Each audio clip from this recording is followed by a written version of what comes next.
Hello everyone, তোমরা কেমন আছো? আশা করছি ভালো আছো। তো আমি নিয়ে চলে এসেছি একটি নতুন ব্লগ। তো আমরা এখানে 3 দিন ছিলাম পুরীতে। তারপরে আমাদের বাস ছেড়ে দিয়েছিল সকালে এই যে উদয়গিরি আর খণ্ডগিরি। তো আমাদের নন্দনকাননও ছিল, তো তোমাদের একটু পরে দেখাবো, মানে একটু পর বলতে কাল নেক্সট ব্লকে দেখাবো।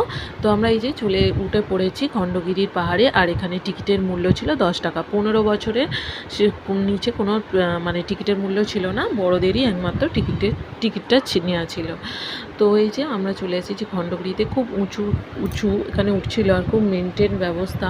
তো পাহাড়ের তো তাই জন্য আমার খুব উঠতে ভীষণ কষ্ট ছিল, কিন্তু আমার মাম্মাম একটুও হাঁপায়নি, ও ভীষণ সুন্দরভাবে উঠে গিয়েছিল। এই যে আমরা একটু কিছুটা সেলফি নিয়ে নিচ্ছিলাম। তো এখানে ছিল প্রচুর বাঁদর।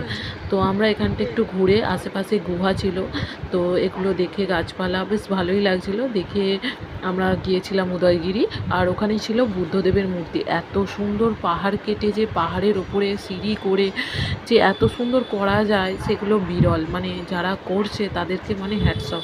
তো এখানে প্রচুর পরিমাণে বাঁদর ছিল, আর বাঁদরের জন্য বিক্রি হচ্ছিল চিনেবাদাম। তো এখানে অনেক লোকেরা এটা বিক্রি করছিল। তো এই যে আমরা এখন এই মন্দিরের কাছে মন্দির দেখতে চলে যাচ্ছি। তো এখানে ক্যামেরা অ্যালাউ নেই।